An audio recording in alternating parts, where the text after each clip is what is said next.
बुढ़ापे में माँ बाप को रुलाने वाले को ईश्वर कौन सा दंड देते हैं, इस कहानी से समझिए। मित्रों, कहते हैं ईश्वर से भी बड़ा माँ का ऋण होता है। उस ऋण को चुकाने की बजाय मनुष्य उससे मुंह मोड़ ले, ऐसे मनुष्य को भगवान कैसे क्षमा कर सकते हैं। आज की वीडियो में मैं आपको बताने जा रहा हूं एक कलयुगी बेटे की कहानी। किस तरह उसने अपनी बेसहारा बूढ़ी माँ को अकेला मरने के लिए छोड़ दिया। लोग इतने खुदगर्ज कैसे बन जाते हैं, क्यों वे अपने कर्तव्यों से विमुख होकर भाग जाते हैं। तो चलिए शुरू करते हैं आज की ये हृदय विदारक कहानी कि एक माँ का बेटा अपनी माँ को विदेश ले जाने के लिए घर आता है और घर मकान धन संपत्ति को बेचकर अपनी माँ को एयरपोर्ट पर ले जाता है विदेश ले जाने के लिए, और फिर उसी दौलत को लेकर माँ के लिए एयरपोर्ट पर ही छोड़ देता है और सीधे विदेश के लिए प्रस्थान कर जाता है। अब उस माँ के जीवन में दुख के अलावा कुछ बचता ही नहीं है। मित्रों, ये कहानी बहुत ही दर्द भरी कहानी है। एक समय की बात है, किसी शहर में दो दंपति रहा करते थे, यानी कि दो पति पत्नी रहा करते थे। उनके एक बेटा था और कोई भी संतान नहीं थी। पति जो था वो प्राइवेट नौकरी किया करता था, जिससे उसकी जीविका चल रही थी, और उसी नौकरी से ही उसने एक अच्छा सा मकान भी शहर में बना लिया था। बड़े आनंद से उन तीनों प्राणियों का जीवन कट रहा था। दोस्तों, कहते हैं ना कि जब वक्त की मार पड़ती है तो उसे कोई नहीं बचा पाता। धीरे धीरे समय गुजरता गया। एक दिन ऐसा आया कि उस स्त्री का पति जो था उसका देहांत हो गया। उस परिवार को चलाने वाला जो मुखिया था वो दुनिया छोड़कर चला गया। कहते हैं मृत्यु तो अटल सत्य है, एक ना एक दिन सभी को आती है, पर मृत्यु जब ऐसे वक्त पर आ जाती है तब बड़ा दुख होता है। मनुष्य अपनी जिम्मेदारियों को निभाकर जब जाता है तो इतना दुख नहीं होता। जब वो बीच मझधार में ही परिवार को छोड़कर जाता है तब बहुत दुख होता है। मित्रों, सुहागिन स्त्री की जिंदगी एक विधवा स्त्री के रूप में बदल गई और उसके जीवन में अंधेरा ही अंधेरा हो गया। चारों तरफ देखती थी तो उसे कुछ नजर नहीं आता था। उसके मन में भी विचार आते थे कि अब क्या करूं, मैं भी इस दुनिया को छोड़कर चली जाऊं। फिर उसने अपने एक छोटे से बच्चे को देखा कि मेरे बिना इसका भी तो इस दुनिया में कोई नहीं है। मुझे ना चाहते हुए भी अपने बच्चे के लिए जीना होगा। दोस्तों, अब तो उसने बच्चे पर ही आस लगाई और विचार किया कि हम अपने बच्चे को पढ़ा लिखा कर कामयाब बनाएंगे। पढ़ लिख कर जब उसकी अच्छी नौकरी लग जाएगी तब हमारी ये दुख भरी जिंदगी आगे सुख में बदल जाएगी। हमें सुख मिलेगा जब हमारा बेटा जवान हो जाएगा और उसकी किसी अच्छी लड़की से विवाह हो जाएगा तो वो हमारे लिए एक बहू ले आएगा। बहू हमारा खूब ख्याल रखेगी, हमारी खूब सेवा करेगी, तब हमारे जीवन में फिर से सुख लौट आएंगे। दोस्तों, ये विचार करने के बाद में वो माँ अपने बच्चे की अच्छे से देखभाल करने लगती है, उसे अच्छे स्कूल में पढ़ाने लगती है। वो इधर उधर काम करके अपने बच्चे की स्कूल की फीस भरती थी। पति जो पैसा छोड़ गए थे वो पैसा थोड़े दिन के बाद समाप्त हो गया। फिर घर का बेटे की पढ़ाई का सारा खर्च, सारा भार उस दुखियारी पर आ गया। वे बेचारी दूसरों के घरों में काम कराती थी, उससे जो पैसे मिलते थे उसी से अपना और बेटे का खर्च चलाती थी। उसने कभी अपने बेटे के जीवन में कोई कमी नहीं होने दी। वो अपने लिए कपड़े नहीं बनवाती थी, फटे पुराने कपड़ों से काम चला लेती थी, पर अपने राजा बेटे को नए नए कपड़े लाती रहती थी। उसने हजारों दुख उठाए, दूसरों के घरों में जाकर झाड़ू पोंछा किया, और कुछ तो उसके पास था नहीं, केवल एक ही मकान था जो उसके पति बनाकर गए थे। दोस्तों, अब वो मकान कहां तक रोटी देता, इसलिए उसने दूसरों के घरों में नौकरी करना, झाड़ू पोंछा करना आरंभ कर दिया। जैसे तैसे करके अपने बच्चे की परवरिश करती रही। पढ़ाते लिखाते बच्चा बड़ा होता चला गया। धीरे धीरे बच्चा जवान होता है, और बच्चा जब जवान हो गया तो उसने इतनी मेहनत से पढ़ाई की कि सारी डिग्रियां उसे प्राप्त हो गईं। धीरे धीरे करके लड़के ने उसी शहर में एक प्राइवेट नौकरी ढूंढ ली। सोचा कि मेरी माँ ने दूसरों के घरों में काम करके मुझे पढ़ाया लिखाया है, अब जब मैं कुछ काम करूंगा तो मेरी माँ का बोझ भी हल्का हो जाएगा। दोस्तों, बच्चा अब नौकरी करता है, इधर माँ धीरे धीरे बूढ़ी हो चली थी। वे दोनों प्राणी बड़े प्रेम से वहां रह रहे थे। इसी तरह से कुछ दिन व्यतीत हुए।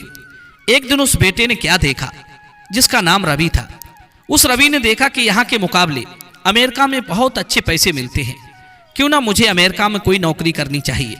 यदि वहाँ मैं नौकरी करूँगा तो जल्द ही बहुत बड़ा आदमी बन जाऊँगा। दोस्तों, अब तो रवि अपनी माँ से कहता है कि माँ, अब मैं अमेरिका में नौकरी करने के लिए जा रहा हूँ, तुम मुझे आज्ञा दे दो। वहाँ जाकर मैं कुछ दिन तक काम करूँगा, उसके बाद में तुम्हें भी यहाँ से बुला ले जाऊँगा। थोड़े दिन की बात है, आप तब तक यहीं रहकर अपना ख्याल रखना और मैं जल्द ही वहाँ से लौटकर तुम्हें ले जाऊँगा।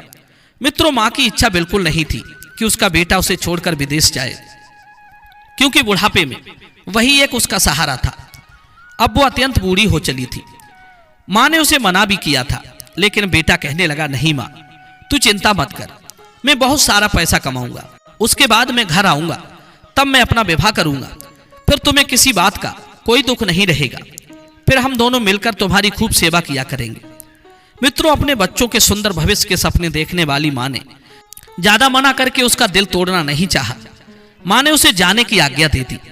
वो बेटा अपनी माँ को घर पर छोड़कर उसी दिन अमेरिका को चला गया और वहां जाकर नौकरी करता है।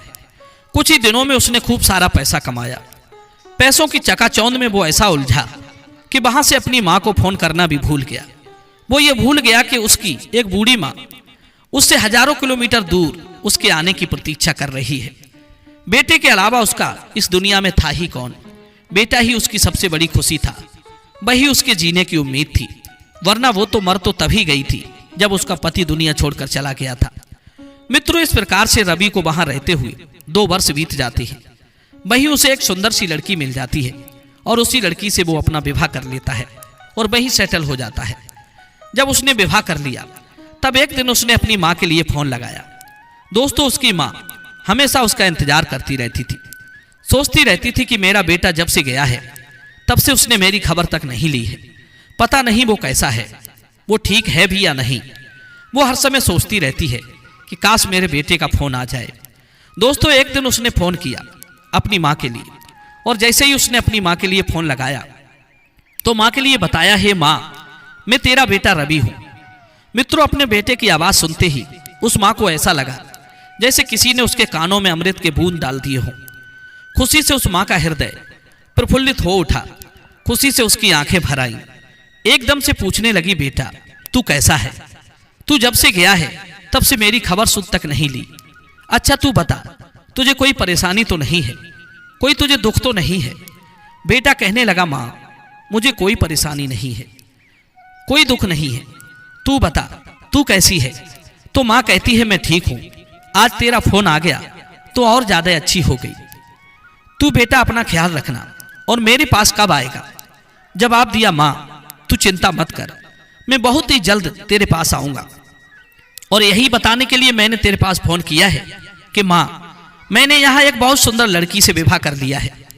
दोस्तों, जैसे ही माँ ने अपने बेटे के मुख से ये बात सुनी तो उसे बड़ा बुरा लगा, तो उसे धक्का सा लगा। माँ तो सोच रही थी कि मेरा बेटा जब घर आएगा तो मैं अपने हाथों से अपने बेटे का सेहरा बांधूंगी, दुनिया देखेगी मेरा बेटा दूल्हा बनकर विवाह करने के लिए जाएगा। हर माँ बाप का सपना होता है। आज मेरे सपने को मेरे बेटे ने धूल में मिला दिया। माँ ये बातें सोच सोच कर चुप हो गई। उधर रवि पूछता है, माँ तुम चुप कैसी हो गई? क्या मेरी शादी की बात सुनकर तुम्हें खुशी नहीं हुई? माँ कहने लगी, नहीं बेटा, ऐसी बात नहीं है, तुम्हारी खुशी में ही मेरी खुशी है। अगर तुमने विवाह कर लिया तो अच्छा ही किया, तुम दोनों आराम से खुश रहो। बेटा बोला, माँ तू चिंता मत कर, तेरी बहू ऐसी वैसी नहीं है, लाखों में एक है, तू जब देखेगी तो खुश हो जाएगी। दोस्तों, अपने बेटे के मुख से ये शब्द सुनकर माँ हंसने लगी। माँ बहुत खुश हो गई। इसके बाद में दोस्तों, रवि अपनी माँ से कुछ और बातें करता है, फिर फोन काट देता है। दोस्तों, उस दिन के बाद में फिर उस बेटे ने दोबारा कभी फोन नहीं किया। बेचारी बूढ़ी माँ इधर इंतजार करती रही। अपने बेटे के फोन का इंतजार करते करते उस माँ को 5 साल बीत गए। 5 वर्ष के बाद वो बेटा फिर एक दिन फोन करता है, और जब वो फोन करता है तो माँ उधर फोन उठाती है। बेटे की आवाज़ सुनकर माँ फिर खुश हो जाती है। उसके बाद माँ कहती है, बेटा तू कब आएगा? तेरा इंतजार करते करते 5 साल बीत गए। 5 वर्ष के बाद आज तूने फोन किया है, तुझे मेरी याद नहीं आती? तू घर कब आएगा? मैं प्रतिदिन तेरा इंतजार करती हूँ, तेरी राह देखती हूँ। तुझे जो खाने वाली वस्तु पसंद है मैं रोज उसे बनाकर रख देती हूँ कि पता नहीं तू कब आ जाए हमसे वो वस्तु खाने के लिए मांगने लगे, इसलिए मैं रोज उसे बनाकर रखती रहती हूँ, लेकिन तू आता ही नहीं। दोस्तों रवि कहता है माँ तू चिंता मत कर, 5 दिन के बाद मैं तेरे पास आ रहा हूँ। हे माँ तेरे लिए एक और खुशी की बात बताऊं, अब तो तेरा पोता भी हो गया है। तेरा पोता 4 साल का हो गया है और वो पूछता है कि मेरी दादी कहाँ है, मेरी दादी को दिखाओ। इसीलिए हे माँ अब मैं तुझे बुलाने आ रहा हूँ। अब चिंता की कोई बात नहीं है, मैं तुझे अब हमेशा हमेशा के लिए अपने पास बुला लूंगा। अब तुझे अकेला नहीं रहना पड़ेगा, अब तू यहीं रहेगी हमेशा हमारे साथ। तू जल्दी ही तैयार हो जा। माँ तू मना मत करना, अपने सारे लोग मिलजुल कर अब यहीं रहेंगे, आराम से जिंदगी गुजारेंगे। दोस्तों अपने बेटे के ये शब्द सुनते ही माँ बड़ी खुश हो जाती है। फिर माँ कहती है बेटा एक बात कहूँ अगर बुरा ना माने तो। लड़का कहता है हाँ माँ बोलो।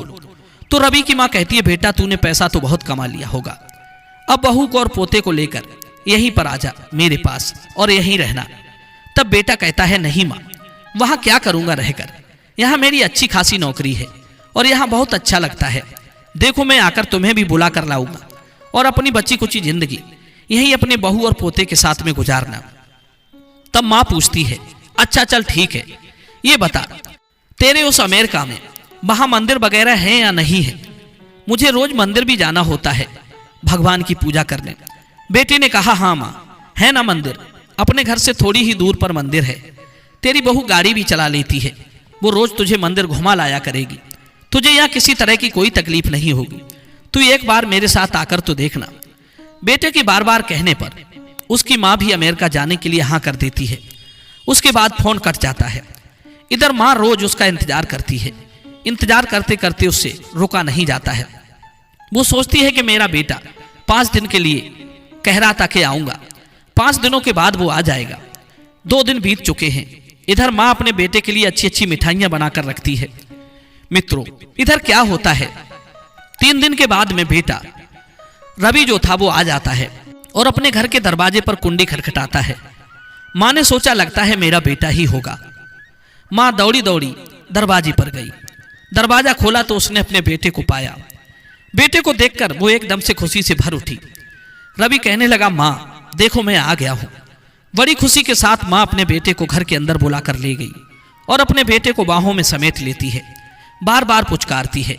कहने लगी बेटा कितने दिन हो गए, तू जब से यहाँ से गया था तो ऐसा नहीं था, अब तो तू बहुत लंबा हो गया है और तेरा शरीर भी बहुत अच्छा हो गया है। आज माँ ने अपने पुत्र को हृदय से लगाया और खुशी के आंसू बहाने लगी। मित्रों माँ ने अपने बेटे पर अपनी ममता को बरसाना शुरू कर दिया। जो उसने मिठाइयाँ बनाकर रखी थी वे लाकर बेटे को खिलाई। उसके बाद भोजन बनाया। दोनों माँ बेटों ने साथ साथ बैठकर भोजन किया। रवि ने कहा माँ अब सब कुछ तो हो गया, मेरे पास भी ज्यादा टाइम नहीं है, मैं तो तुझे यहाँ से लेने आया हूँ, रुकने का मेरे पास समय नहीं है, तू जल्दी से तैयार हो जा। तब तक मैं किसी प्रॉपर्टी डीलर के पास में जाता हूँ और इस मकान को बेचने की बात करता हूँ। मित्रों जब माँ ने बेटे के मुख से घर बेचने की बात सुनी तो माँ के हृदय में ऐसा धक्का सा लगा। उसे एकदम से अपने पति की याद आ गई, आंखों में आंसू भर आए और कहने लगी बेटा तू मकान बेचेगा? अरे ये घर तेरे पिता ने बड़ी मेहनत से बनाया है, इसमें एक एक ईंट जो लगी है वो तेरे पिता की मेहनत की पसीने की कमाई से लगी है। बड़ी मेहनत से इस घर को बनाया है उन्होंने और तू इसे बेच देगा, इसे बेचने की बात कर रहा है।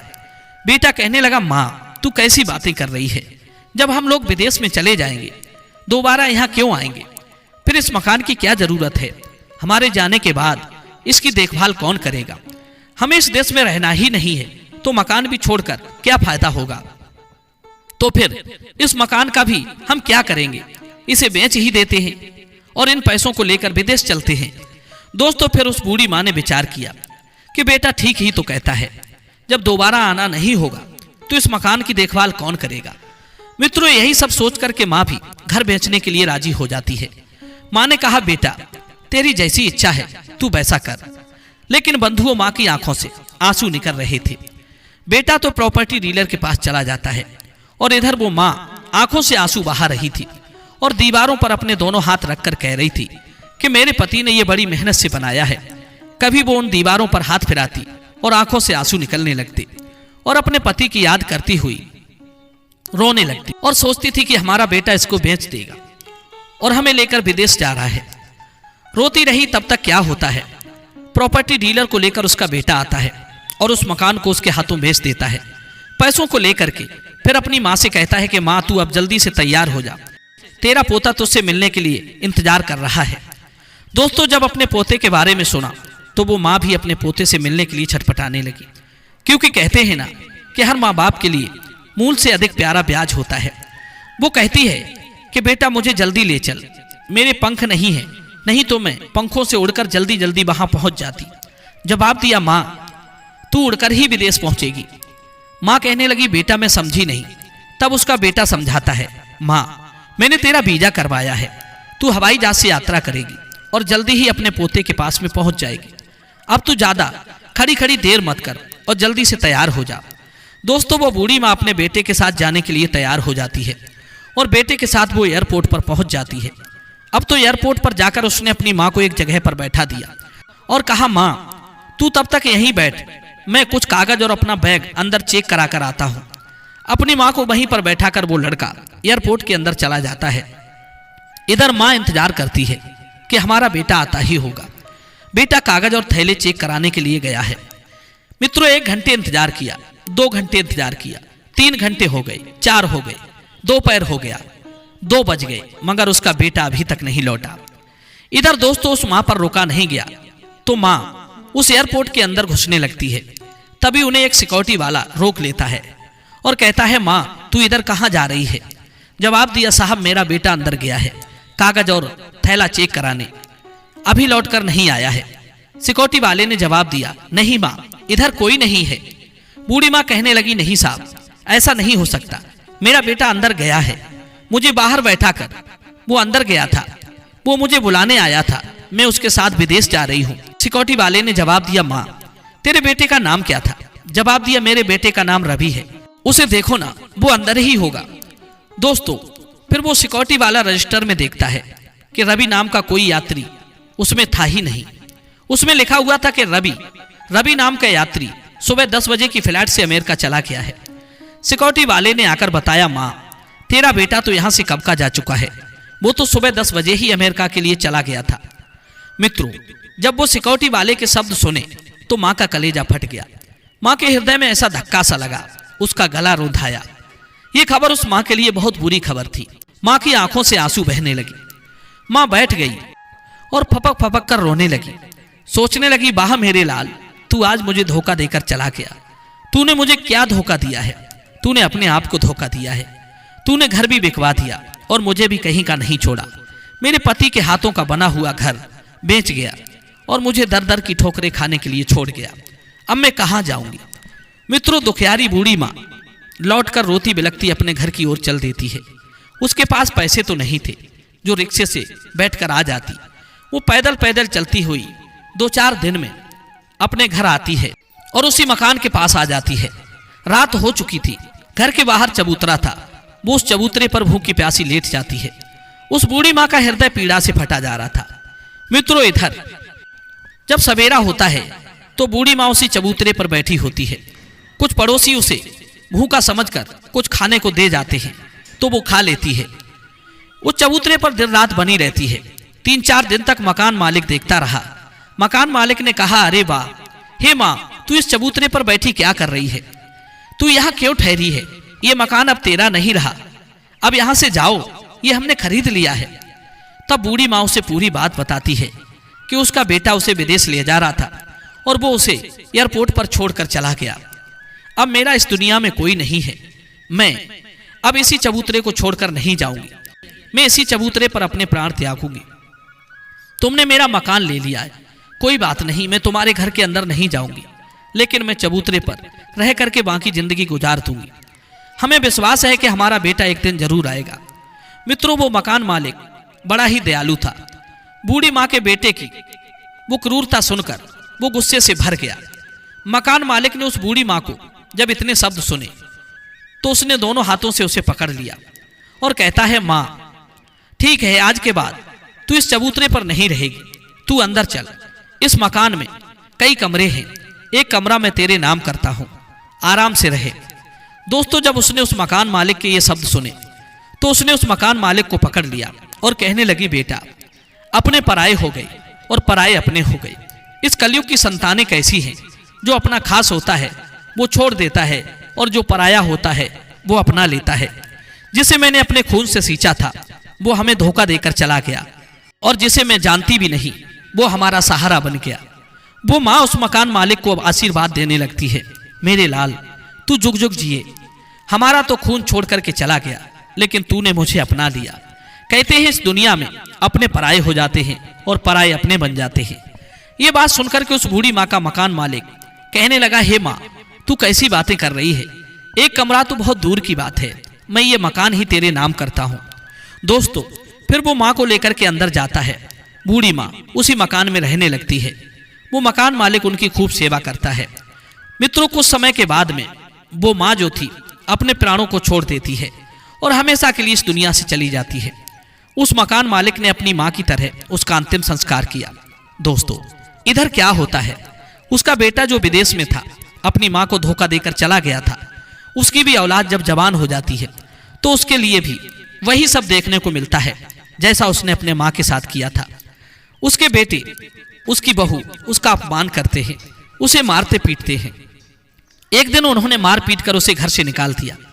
वो भी डर डर का भिखारी हो गया। तब उसे अपनी माँ की बहुत याद आई कि मैं अपनी माँ के लिए मैंने धोखा दिया था, उसी का ये नतीजा है। जब उसकी पत्नी और बेटे ने उसे मारकर घर से निकाल दिया तो उसने सोचा कि अब मैं अपने देश जाऊंगा, पर हमने मकान तो अपना बेच दिया है, मैं कहाँ रहूंगा? हमारी माँ कैसी होगी, कहाँ रहती होगी, जीवित होगी भी या नहीं? अगर जीवित होगी भी तो मैं अपनी माँ के चरणों में गिरकर उससे क्षमा मांगूंगा, वो मुझे जरूर क्षमा कर देगी। मैंने तो उसे एयरपोर्ट पर छोड़ दिया था, अब मैं उसे कहाँ ढूंढूंगा? मित्रों, इस प्रकार जब वो अपने देश में आता है और वहीं पहुंचता है जहां उसका पुराना मकान था, तो आकर के पड़ोसियों से पूछता है कि हमारी माँ कहाँ है? तो पड़ोसी बता देते हैं कि तेरी माँ तो बहुत समय पहले ही दुनिया को छोड़कर चली गई। तब सब लोग उसके लिए बार बार थूकते हैं, उससे धिक्कारते हैं कि तेरे जैसे बेटे को धिक्कार है, परमात्मा तेरी जैसी औलाद किसी को ना दे। मित्रों, अब तो वो और भी ज्यादा बुरी तरह से रोता है। उसके जीवन में रोने के अलावा कुछ नहीं बचा था। मित्रों, ये सच है कि जो अपने माँ बाप को रुलाता है वो कभी सुखी जीवन नहीं जीता है। कहते हैं चाहे अपने माँ बाप से लड़ लेना, झगड़ लेना, लेकिन अपने माँ बाप के लिए कभी छोड़कर मत जाना, उन्हें कभी रुलाना मत। यदि आप अपने जीवन दाता को ही रुलाओगे तो तुम्हारे जीवन में कभी सुख शांति नहीं आएगी। तुम्हारी औलाद भी कभी तुम्हारे साथ माँ बाप जैसा व्यवहार नहीं करेगी। ये तो बदला है। यदि तुम अपने माँ बाप की सेवा करोगे तो तुम्हारी औलाद भी तुम्हारी सेवा करेगी। आप जिंदगी में चाहे कितने ही ऊंचे उठ जाना, लेकिन अपने दिल के कोने में अपने इन भगवानों का स्थान जरूर बनाकर रखना। माँ बाप औलाद के भगवान होते हैं। जिसने जीवन भर अपने माता पिता का स्थान अपने दिल में बनाकर रखा है, उन्हीं ने इस संसार में सब कुछ पाया है। जिन्होंने उन्हें ठुकराया है, उन्हें उनकी औलाद ने ठुकराया है। यही यहाँ की सच्चाई है, यही यहाँ का नियम है। दोस्तों, मैं उम्मीद करता हूँ ये कहानी जरूर पसंद आई होगी। तो चलिए अपनी कीमती राय कमेंट में भेजिए। मिलते हैं आपसे अगली वीडियो में एक नई चर्चा के साथ। आप सभी का बहुत बहुत धन्यवाद। जय श्री कृष्णा।